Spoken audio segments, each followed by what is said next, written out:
안녕하세요, 여러분. 오늘은 전라도 남원에 사는 김명자 할머니의 사연을 전해드리려고 합니다. 김명자 할머니는 일생 동안 수많은 고난과 역경을 겪으셨는데 그 과정에서 자식들과의 관계가 깊은 상처로 남으신 듯합니다. 이제 할머니의 이야기를 읽어드리겠습니다. 안녕하세요. 저는 80대 초반의 여성입니다. 살아오면서 많은 일들이 있었지만 오늘은 그 중 하나를 여러분과 나누고 싶어요. 남편을 먼저 보내고 혼자 내 아이를 키우다 보니 참 힘든 인생을 살았습니다. 남편은 어느 날 갑자기 건설 현장에서 추락사고로 세상을 떠났죠. 40살의 과부가 될 거라고 누가 예상이나 했겠습니까? 남편 잃은 슬픔도 잠시 차가운 현실 앞에 정신을 놓고 울기도 못했어요. 저는 그날부터 이를 악물고 버텼습니다. 하루아침에 과부가 된 저는 자식들 먹이고 입히느라 제가 여자인 것도 잊고 살았습니다. 돌이켜보니 참 힘들게 내 아이를 키웠는데 말년에는 누구 하나 예쁜 자식이 없네요. 자식들이 제 인생에 큰 풍파를 만들었거든요. 제가 자식들을 잘 키워서 자식 덕 좀 보자고 했겠습니까? 그저 부모 자식 간에 기본적인 도리는 하고 살아야 한다고 생각했어요. 사는 동안 부모된 도리하며 살았는데 제 인생은 어디부터 잘못된 걸까요? 그 시절에는 과부가 혼자 농사나 한다고 무시당하기 일쑤였고 측근에서도 치근덕거리기 일쑤였죠. 허리와 무릎이 너무 아파서 정말 끊어지는 건 아닌가 싶었던 어느 날이었어요. 시장에서 채소를 팔고 있는데 어떤 남자가 와서 채소를 사며 괜히 말을 걸며 치근덕거리더군요. 아줌마,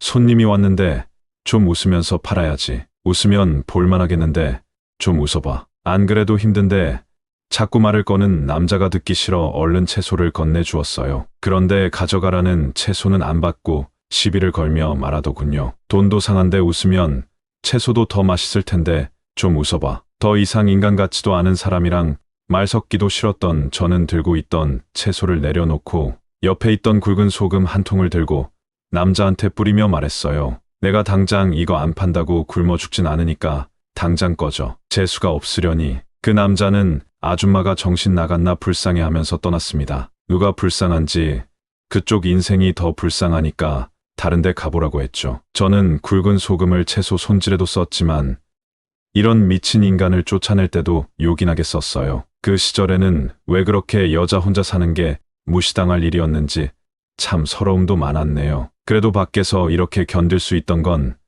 자식들 덕에 버틸 수 있었습니다. 10손가락 깨물어 안 아픈 손가락 없다고 하잖아요. 그때는 큰딸과 막내딸이 저를 많이 도와줘서 유독 예뻤던 때가 있었어요. 저도 사람인데 왜 힘들고 지쳤던 날이 없었겠습니까?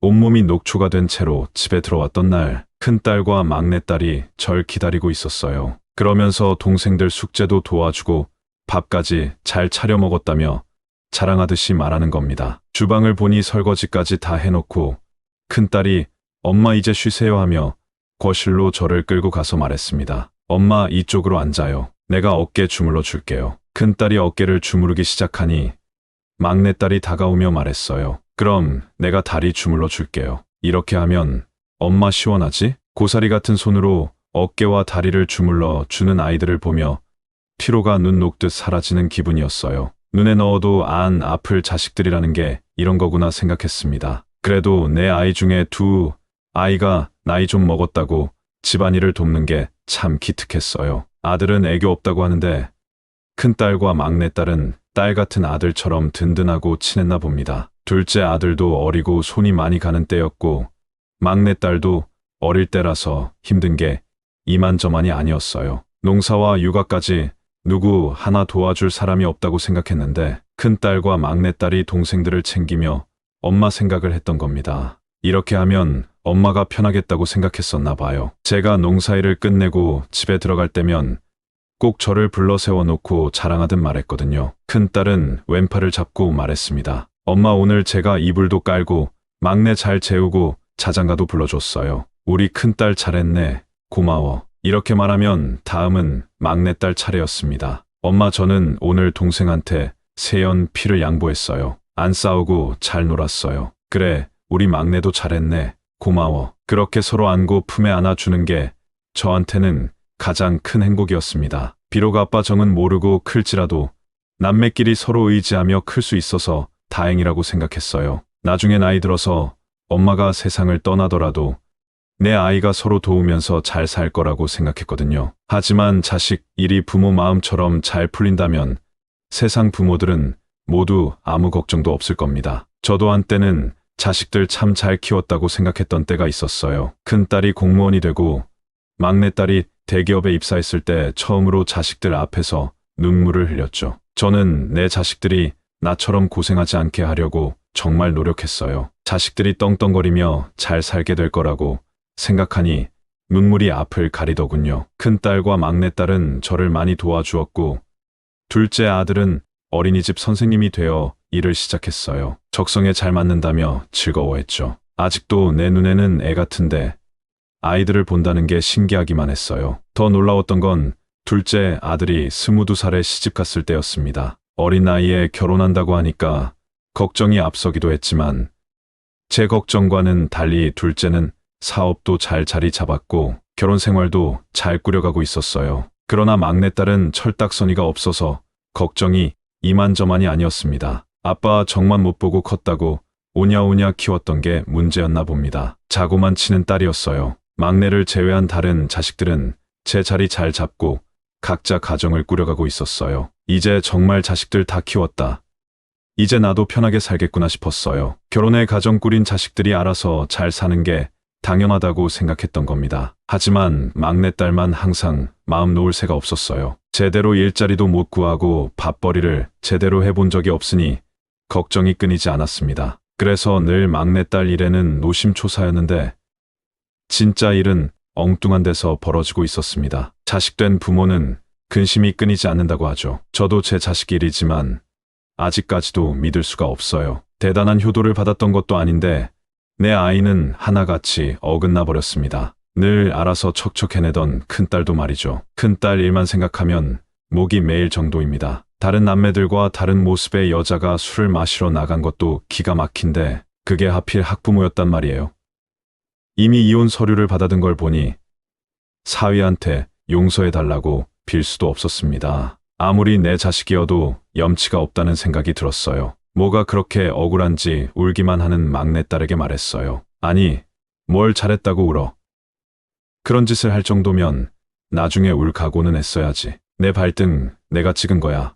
이 등신아, 그 짓은 애한테도 못할 짓인데 넌 대체 어쩌려고 그런 짓을 했어? 아무리 남편 복 없으면 자식 복도 없다지만 이건 너무하지 않나요? 그런데 저는 며느리 복도, 사위 복도 지지리도 없었습니다. 둘째 며느리는 이가 빠진 꽃뱀이라 둘째를 벗겨먹고 튀었는데 넷째 사위는 그야말로 강도 같았어요. 넷째 딸이랑 사위는 사업을 하다 망하더군요. 처음에는 은근슬쩍 하더니 이제는 아예 대놓고 저만 보면 돈 달라는 겁니다. 요즘에는 관 뚜껑 닫힐 때까지 손에서 돈을 놓으면 안 된다고 하지 않습니까? 그래서 돈 없다고 하니까 넷째 사위는 저를 무시하며 말하더군요. 죽을 때 돈 가지고 가실 거예요? 이제 큰딸도 없는데 투자한다고 생각하고 저한테 좀 주세요. 그리고 돈이 있어야 장모님 있죠. 돈 없다고 하시면 제가 어떻게 장모님 대접을 해드려요? 지금 투자금 급하니까 농사 지어서 번 푼돈이라도 좀 보내세요. 내가 자네한테 투자하는 이 돈 죽을 때 관짝에 금붙이라도 넣고 갈 거야. 나도 밑 빠진 독에 물 안 붓고 사는 사람이야. 사업할 능력 없으면 나가서 막노동이라도 해. 그 잘난 사업이 제대로 되는가 싶더니 망해버린 사업 때문에 고생을 하고 있었습니다. 그런데 남자들 사업 욕구가 무섭다고 다 망했으면 다른 일을 하면 될 걸 꼭 사업을 해야겠다고 돈 타령을 해대는 겁니다. 아무리 돈을 부어도 밑 빠진 독에 물 붓는 바보 천지가 어디 있겠습니까? 하도 돈 타령을 하는 통에 한동안 제 넷째 사위랑 전화도 안 하고 지냈습니다. 어쩜 자기 엄마 안부도 안 묻고 돈 타령만 하는지 귀에 딱지가 앉을 것 같았어요. 저는 말년에 주변에 돈 못 쓰고 죽은 귀신들 붙었는지 막내딸까지 난리였습니다. 막내딸은 심지어 돈을 제대로 벌어본 적도 없는 백수예요. 속부터 썩었던 겁니다. 일자리를 겨우 구해 나가도 반나절을 버텨본 적이 없었어요. 그러면서 바라는 건 또 어찌나 많은지 듣고 보니 백수인 막내딸이 제 친구들이 하는 건 다 따라하려고 하잖아요. 어느 날은 농사일 하는데 찾아와서 한다는 소리가 자기 친구가 차를 뽑았다고 자기도 차를 사달라는 겁니다. 그러면서 저한테 반협박처럼 말하더군요. 엄마도 알잖아. 나도 차를 사야 출근을 하고 일을 하지. 일을 해야 차 살 돈이 나오지. 아무것도 없는 내가 어떻게. 엄마가 사주면 되잖아. 나 차 안 사주면 평생 일 안 할 거야. 마음대로 해. 내 인생이지 내 인생이냐? 세상에 자기 인생을 담보로 엄마를 협박하는 딸이 또 있을까요? 절대 안 된다고 했더니 한동안 잠잠했지만 막내딸은 포기할 위인이 아니었고 결국 일을 저지르고 말았어요. 어디서 헐값에 오토바이를 샀다며 가져온 겁니다. 자기 아버지가 오토바이 사고로 죽은 걸 뻔히 알면서도 그걸 들고 온 겁니다. 그리고는 제 앞에서 오토바이 시동을 걸며 말하더군요. 막내딸이 차가 없어서 오토바이 타고 다니다 사고라도 당하면 엄마 속이 좀 시원하겠어? 그러니까 차 사달라고 할 때 사줬어야지. 이게 딸이 엄마한테 할 소린가 싶었어요. 오토바이 하면 치가 떨리기 싫었어요. 남편이 오토바이 사고 때문에 죽었는데 좋아할 여자가 어디 있겠습니까? 비가 오나 눈이 오나 시장에서 독한 년 소리 들으며 키워놨더니 딸이라는 게 이럴 수가 있나 싶어 허탈했습니다. 효도를 바랐던 적도 없어요. 건강하게 자라서 나중에 엄마가 이만큼 고생했다는 것만 알아준다면 그걸로 감사하다고 생각했죠. 그런데 지금은 어떤 줄 아세요? 저는 자식들에게 바란 적 없어도 자식들은 저에게 돈을 바라고 있었습니다. 게다가 막내딸은 자기가 죽는 거 보기 싫으면 차를 내놓으라는 겁니다. 그래서 전 막내딸에게 단호하게 말했어요. 내가 이거 타고 나가서 죽을 용기가 있으면 타고 나가. 일할 감도 없는 게 뭐 타고 가서 죽을 만큼 대단한 용기가 있다고. 내가 너 낳고 키운 게 후회스럽다. 엄마한테 죽는 꼴 보라는 게 딸이 할 소리야? 제 말에 막내딸은 궁시렁거리며 말했어요. 이제 농사도 안 돼서 돈 없어. 불쌍한 척하지 마. 돈 없으면 없다고 해. 구질구질하게. 그러더니 오토바이를 타지도 못하고 끌고 걸어가는 겁니다. 자전거도 못하는 놈이라 오토바이도 못할 줄 알았죠. 너무 오냐오냐 키운 게 죄라면 죄인 거겠죠. 하지만 저는 어디서부터 바로잡아야 할지 감을 잡을 수 없었어요. 다들 평소에는 연락도 잘 없다가 돈이 필요할 때만 전화를 하니까 이게 가족인가 싶을 정도였죠. 그렇다고 제가 돈을 쌓아두는 것도 아니고 늙은 몸 이끌고 농사 짓는 처지였고 벼룩의 간을 빼먹으려는 자식들처럼 저를 몰아붙이는 상황이었습니다. 그러던 어느 날 제가 몸살이 심해서 일을 못했던 날이었어요. 마침 넷째가 웬일로 집을 찾아왔더군요. 그러면서 제 눈치를 살피며 넷째 딸이 저에게 물었습니다. 엄마, 어디 아파? 감기면 약 먹고 좀 주무셔. 그래. 얼른 약 먹고 푹 자고 일어나면 좀 괜찮을 거야. 고맙다. 넷째는 약 먹고 좀 자라고 약과 물을 챙겨줬어요. 개똥도 약에 쓰려면 없다는데 마침 이럴 때 미운 딸이라도 있으니 조금 위안이 되긴 했습니다. 그런데 계속 주방이랑 제 방을 왔다 갔다 하는 거예요. 처음에는 오랜만에 와서 뭐라도 찾나 싶었죠. 마침 약 기운에 잠이 들어서 뭘 찾는지도 모른 채 잠이 들어버렸어요. 잠이 푹 들려던 찰나에 부스럭거리는 소리에 눈이 떠졌습니다. 그런데 눈을 뜨고도 꿈을 꾸는 줄 알았어요. 글쎄 넷째 딸이 제 장롱에서 돈 뭉치를 꺼내다가 딱 걸린 겁니다. 기가 막혀서 아픈 것도 잊어버리고 벌떡 일어나서 딸에게 소리치면서 말했어요. 웬일로 집에 왔나 했더니 딸년이 도둑놈이구나. 엄마, 무슨 말을 그렇게 해. 그러니까 도와달라고 할 때 좀 도와주지. 있으면서 왜 안 도와줘? 누가 보면 제 장롱에 있던 돈이 넷째 딸의 돈인 줄 알겠더군요. 기가 막히고 어이가 없어서 베개를 던지며 나가라고 소리를 질렀는데 넷째 딸은 뭐가 그렇게 억울한지 소리를 지르며 말했어요. 엄마는 큰언니만 챙기고 다른 자식들은 자식도 아니지. 큰언니는 죄 짓고 스스로 생을 마감했는데 누명이라고 시까지 해놓고 살아있는 자식들이 돈 좀 달라니까 한 번을 안 도와줄 수가 있어. 우린 자식도 아니지? 너희들이 자식이면 엄마한테 이렇게 절대 못해. 남한테도 이렇게는 못할 거다. 화가 나고 억울해서 가슴을 치며 울었어요. 지난 날이 서럽고 큰딸이 보고 싶어서 차라리 죽었으면 좋겠다고 생각할 정도였습니다. 하지만 넷째 딸은 끝까지 돈 뭉치를 챙기며 저한테 말했어요. 이까짓 돈 몇 푼이나 한다고. 내가 이번에 사업으로 성공시켜서 2배로 갚아줄게. 죽은 딸 그리워하면 돈이 나와. 살아있는 자식들한테 잘해. 말년에 아파서 알아누우면 돌볼 사람 우리뿐이잖아. 남편도 없으면서 정말로 아프면 어쩌려고 그래? 피도 눈물도 없는 소리 늘어놓던 넷째 딸은 돈 뭉치를 챙겨서 집을 나가버렸습니다. 누가 지덕 보겠다고 했나요? 가벼운 감기에도 피도 눈물도 없는 소리를 하니까 소름이 돋을 정도였어요. 진짜 병이라도 알았다가는 두 번 다시 안 찾아올 자식들이라는 생각이 들더군요. 이런 제 생각이 의심에서 확신이 된 순간은 제가 당뇨를 앓으면서였습니다. 잠을 푹 자도 피곤하고 피로가 풀리지 않는 것 같았어요. 그리고 몇 달 사이 체중이 눈에 띄게 감소한 겁니다. 아무래도 몸이 이상해서 병원에 가봤는데 당뇨병이 심해져서 합병증이 올 수 있는 상태라고 했습니다. 그래서 농사일도 못하게 됐고 더 이상 경제적 활동을 할 수 없는 상태가 된 거예요. 오랫동안 농사 지었던 자리를 정리하면서 이웃 사람들도 수고했다며 다독여주고 건강을 걱정해 주더군요. 그런데 이 와중에 둘째는 생활비가 없다며 전화를 한 겁니다. 전 둘째에게 윽박 지르듯이 말했습니다. 내 엄마 돈 없어서 곧 죽어. 이제 아파서 일도 못하는데 끝까지 돈 타령이야?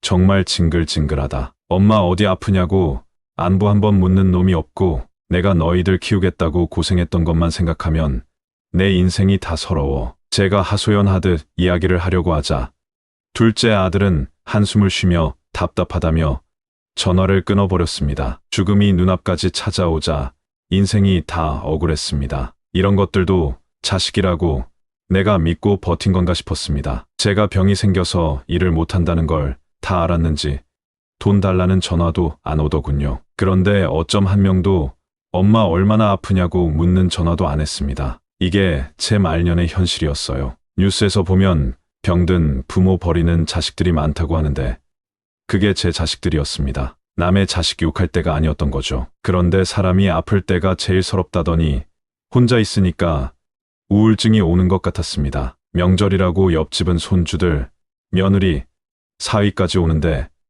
저는 혼자 덩그러니 집을 지키고 있었어요. 살아있는 자식이 넷이나 되면 뭐합니까?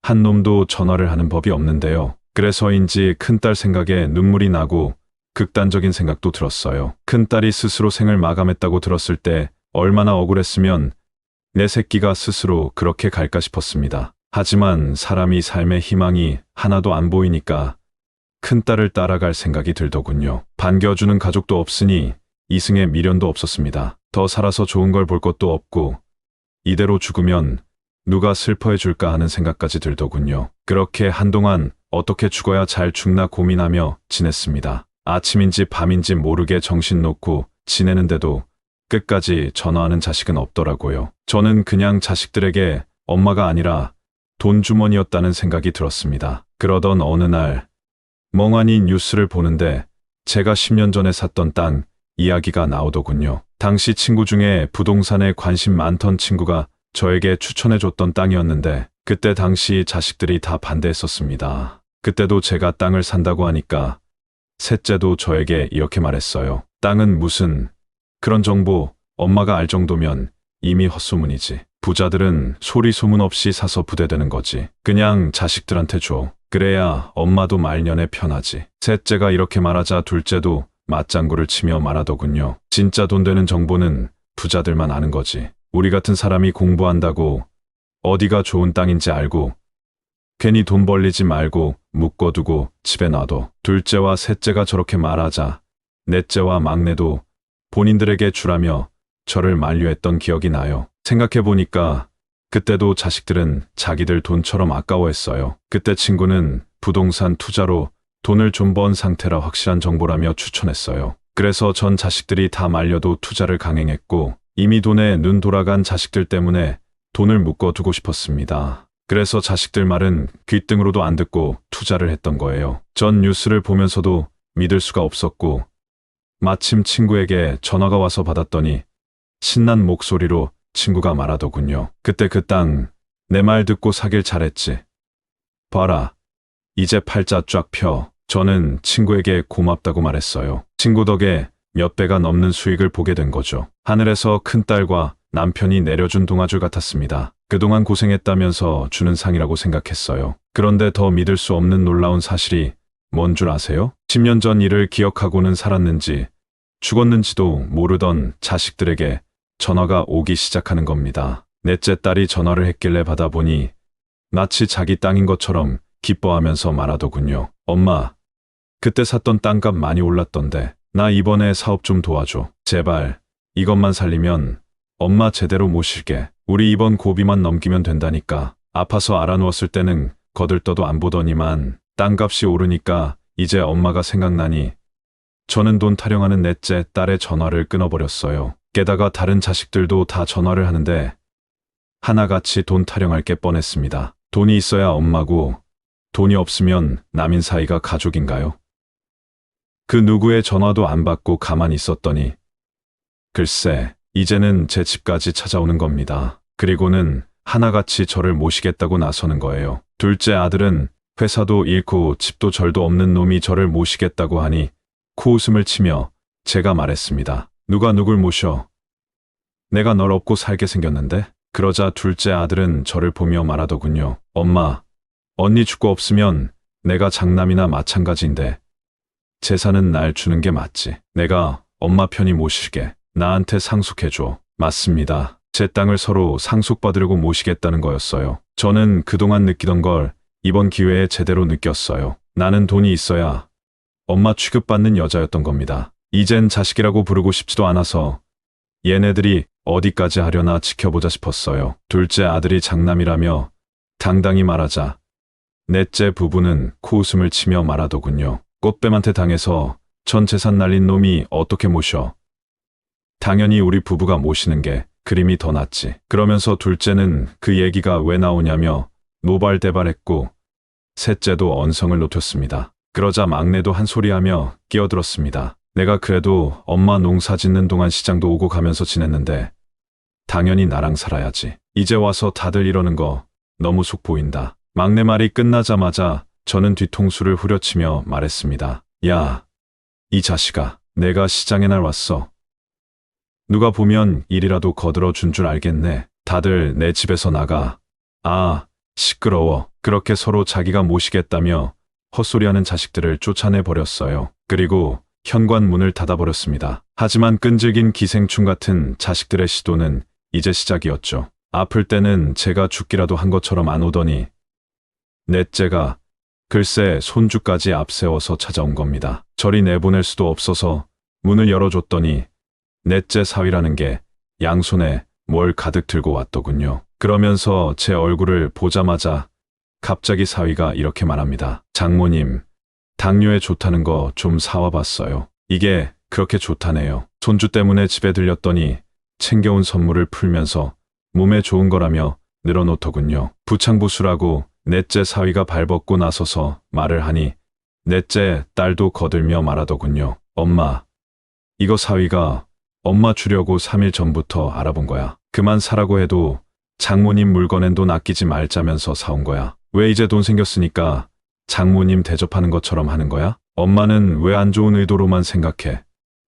좋게 좀 생각해봐. 저는 다 가져가라고 치우라며 소리쳤습니다. 그리고는 오랜만에 손주를 봤는데 넷째 딸이 손주 옆에 찰싹 굳더니 말했습니다. 할머니, 저 돈 좀 주세요. 아빠가 돈이 없어서 일을 못한대요. 여러 방법이 안 되니까 자기 자식 앞세워서 돈 좀 받겠다는 신보였어요. 이게 정말 말이 되나요? 저는 당장에 데리고 나가라며 물건 다 챙겨서 넷째를 돌려보냈습니다. 그리고 문을 닫으면서 넷째 딸한테 말했어요. 나 너 같은 딸이랑 사위 둔 적 없다. 내가 다시 한번 자식을 믿으면 인간이 아니야. 2번 다시 오지 마. 독하게 내뱉자 넷째 딸은 화가 났는지 궁시렁거리면서 나가버렸어요. 그리고 곧 전화가 왔고 제가 전화를 안 받자 문자를 남겼습니다. 문자 내용도 어이가 없었어요. 잘 생각해. 자식 중에 애 낳고 제대로 살고 있는 게 나뿐인데 손주 보면서 재미 보고 살고 싶으면 우리 도와주고 나 좀 봐줘라. 저는 넷째 딸의 문자를 보고 바로 전화를 해서 소리를 쳤어요. 내가 키웠으면 딱 너 같은 애 나왔겠지. 너 똑같이 키워서 당해봐. 돈도 없는 부모도 부모로 쳐주는지 한번 키워보라고. 자식 낳아보면 부모 마음 이해한다는 우리 집 넷째는 예외였다 봅니다. 유일하게 손주와 살던 넷째마저 이 지경이니 다른 자식들은 안 봐도 비디오였죠. 둘째가 캐리어를 덜덜 끌며 찾아왔는데 저는 빗자루로 때리며 내쫓았습니다. 얼마나 괘씸했던지 몰라요. 그래서 힘껏 빗자루로 때리며 말했습니다. 어딜도 냄새 맡고 기어와? 당장 가버려. 나는 너 같은 장남 둔 적 없어. 큰딸 살아있었으면 내 다리 몽둥이를 부러뜨렸을 거야. 둘째는 캐리어 바퀴가 빠지도록 도망가더군요. 셋째 딸도 막내도 그놈의 돈 때문에 문도 안 열어줬는데도 한참 서 있는 겁니다. 저는 결국 경찰을 불러서 잡상인이 왔다고 신고했습니다. 그리고는 자식이라고 생각한 적 없으니 모르는 사이라고 했죠. 엄마한테 돈 좀 생겼다고 하루가 멀다 하고 찾아오는 자식들 때문에 심기가 불편해지기 시작했어요. 저는 그래서 대책을 마련했습니다. 땅을 팔고 절반은 병원에서 치료가 급한 아이들에게 기부했어요. 제가 비록 자식 농사는 실패했지만 어린 생명을 살리는 일에는 도움이 되고 싶었거든요. 그런데 기부를 하는 과정에서도 자식놈들은 버젓이 살아있는 자식들은 안 보이냐며 우는 소리를 하는 겁니다. 그래서 저도 말했어요. 나도 너희들이 안 찾아올 때 혼자서 죽어가고 있었어. 지금 감히 나한테 죽네 사네 말을 함부로 해.